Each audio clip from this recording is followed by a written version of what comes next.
제가 그분을 처음 알게 된 것은 1969년 서울신문 신춘문예 단편소설 당선작 어떤 행렬이라는 작품에서였습니다.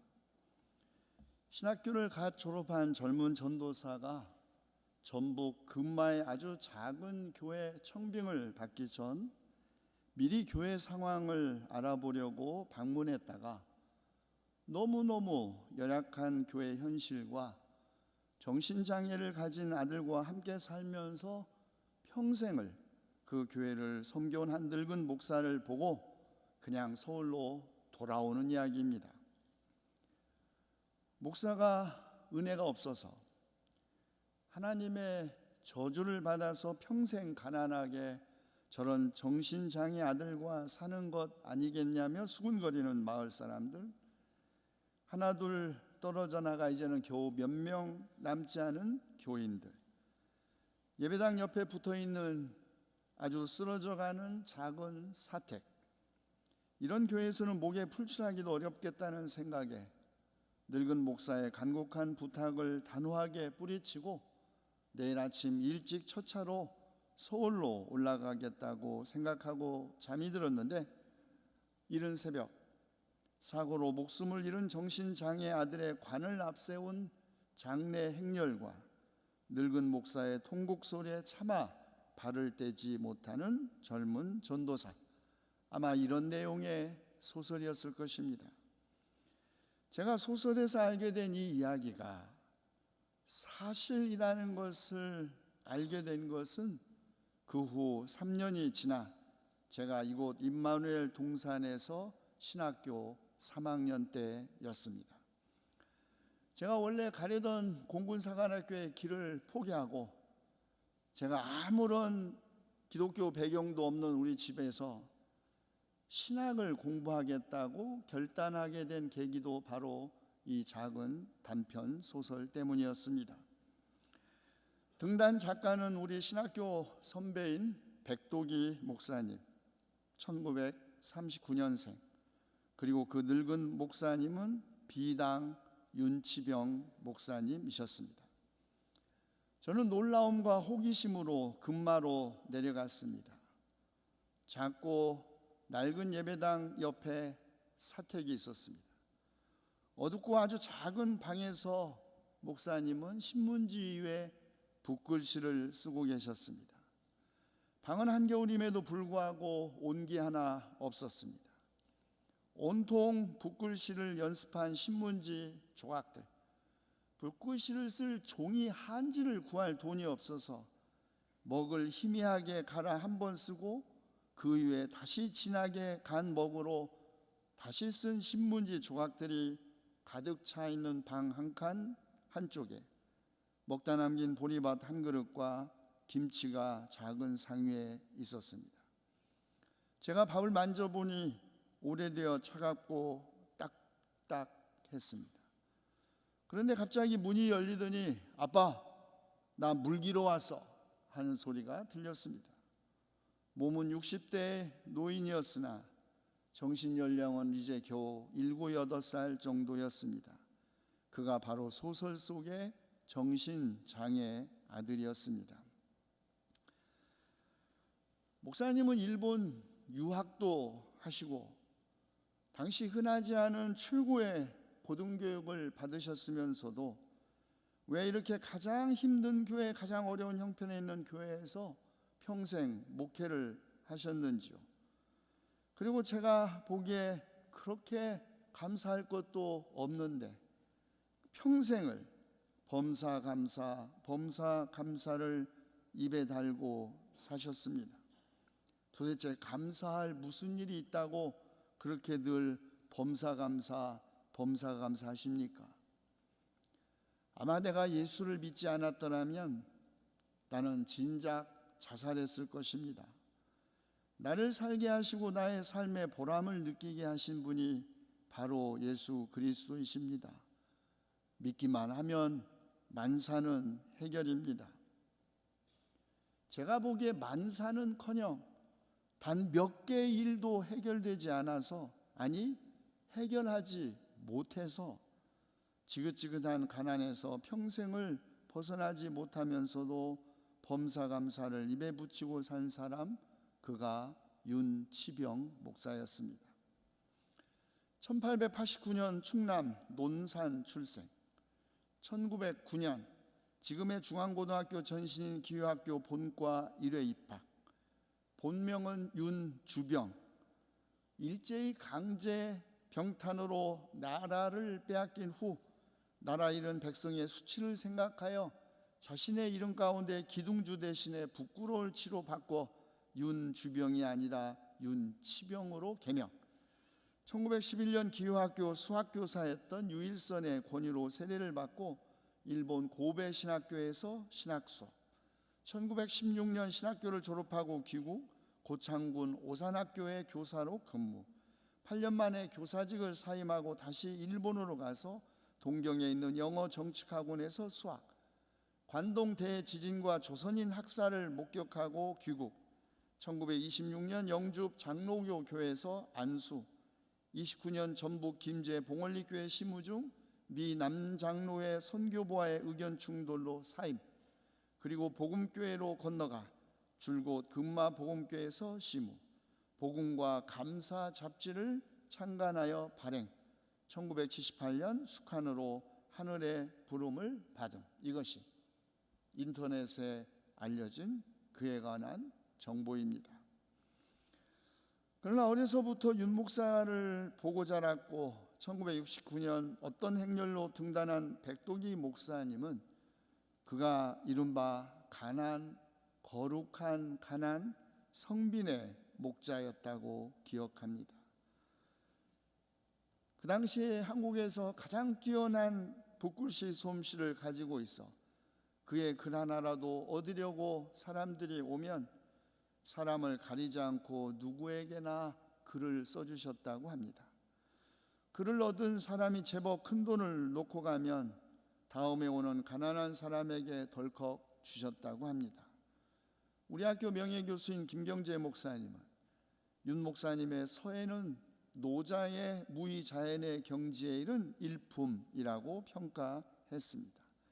그런데 그 일품의 글씨를 아무나 부탁하면 써주셔서 동네 빵집이나 푸죽간 간판으로도 사용되었다고 합니다. 자신을 그렇게 대단하게 생각하지 않으신 것이죠.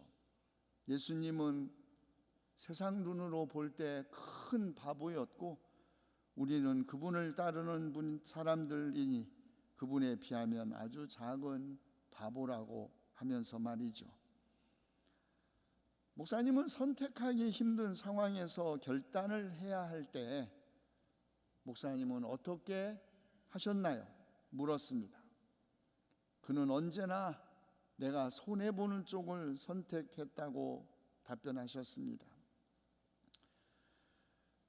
평생에 한복 차림에 검정 고무신을 신고 그리고 그것도 달아 없어지면 신발을 바꾸어 신어서 균등하게 고무신이 달아야 한다고, 볼품없는 중절모에 시계는 줄이 없어 고무줄로 묶어준 회중시계를 언제나 호주머니에 넣고 안경테 끝에 구멍을 뚫어 고무줄에 꿰어 마치 수중안경처럼 위에서부터 내리 쓴 안경, 뚜껑이 없어진 만년필이, 꽂힌 조끼, 잉크 자국이 번진 조끼도 마다하지 않고 객지의 아들을 둔 글을 모르는 과부 할머니 신도들을 위하여 10여 년 동안 편지를 대필해 주신 분, 교회 안에서는 나이에 상관없이 누구든지 나이 많으면 누나, 나이 많으면 형님이라고 호칭하신 분, 여우도 굴이 있고 나는 새도 깃들일 곳이 있으나 인자는 머리 둘 곳이 없다는 예수님의 흉내나 낸다며 자신의 호를 비당, 집이 없음이라고 하신 분,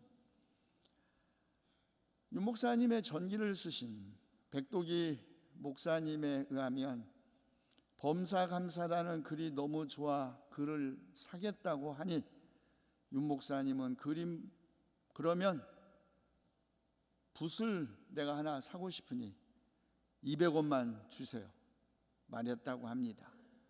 붓 한 자루 값을 달라고 하신 것이죠.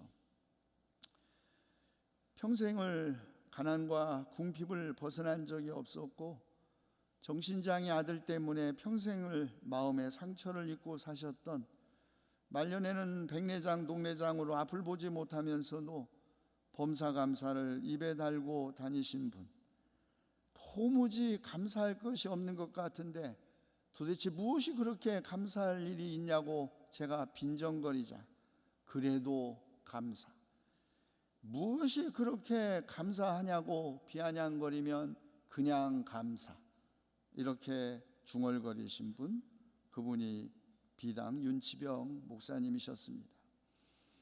그런데 오늘 우리는 성서에서 윤치병 목사님이 그토록 닮고자 했던 또 한 사람의 인물을 만났는데 그가 사도 바울이죠. 사도 바울은 그리스도를 위하여, 그리스도 때문에 감옥살이도 수없이 하고 매도 맞고 여러 번 죽을 뻔하기도 했죠. 유대 사람들에게 마흔에서 하나를 뺀 매를 맞은 것 5번, 채찍으로 맞은 것 3번, 돌로 맞은 것 1번, 파선을 당한 것 3번, 밤낮 꼬박 하루를 망망한 대해를 떠다니기도 했습니다. 여행하는 동안 강물의 위험, 강도의 위험, 동족의 위험, 이방 사람의 위험, 도시의 위험, 광야의 위험, 바다의 위험과 거짓 형제들의 위협을 당하셨습니다. 수고와 고욕에 시달리고 여러 번 밤을 지새우고 줄이고 목마르고 굶고 추위에 떨고 헐벗기도 했죠. 그 밖에 모든 건 제쳐놓고라도 교회를 염려하는 염려가 그의 가슴을 짓누르고 있었습니다. 바울은 이방인을 위한 사도로서 받은 고난 외에도 그가 자신의 몸의 가시라고 표현했던 질병을 몸에 안고 살아야 했습니다. 사도 바울, 그리고 마침내 같은 신도인 유대 그리스도인의 밀고로 베드로와 함께 잡혀 로마에서 참수형을 당했죠. 우리는 그의 삶 안에서 도무지 감사할 수 있는 조건을 찾을 수 없습니다. 좋은 처지, 행복한 상황에서는 누구나 감사할 수 있습니다. 그러나 도저히 감사할 수 없는 상황, 자신의 처지를 원망하고 신세를 한탄할 수밖에 없는 상태에서 감사하는 것 쉬운 일이 아닙니다. 하나님을 원망할 수도 있죠. 우리가 뭔가를 감사할 때는 일반적으로 우리가 당한 불행에서 벗어났을 때, 혹은 우리의 결핍과 필요가 충족되었을 때, 혹은 타자와의 비교 우위의 위치에 있을 때입니다. 그러나 바울은 범사 곧 모든 일에, 어떤 처지에서도 항상 기뻐하고 끊임없이 기도하고 모든 일에 감사하라고 합니다. 감사할 상황에서는 당연한 일이지만 감사할 수 없는 상황에서도 기뻐하고 기도하며 감사해야 한다는 것입니다. 지금 비록 우리가 불행하고, 지금 비록 우리가 고통스럽고, 지금 비록 우리가 괴롭지만 우리가 기뻐하고 기도하고 감사할 수 있는 이유는 어디에 있을까요? 그것은 평화의 하나님께서 친히 우리를 완전히 거룩하게 해주시고 예수 그리스도께서 오실 때 우리의 영과 혼과 몸을 흠이 없이 완전하게 지켜주실 것이기 때문이라는 것이 사도 바울의 고백입니다. 역경이 우리로 하여금 기도하게 하고 하나님께 가까이 나아가게 하니 기뻐하고 감사할 일이죠. 그러나 그 모든 그 어떤 이유보다 하나님께서 친히 우리의 영과 혼과 몸을 완전하게 지켜주신다는 것, 그보다 더 기쁜 일, 그보다 더 감사해야 할 이유는 없을 것입니다. 기도합시다.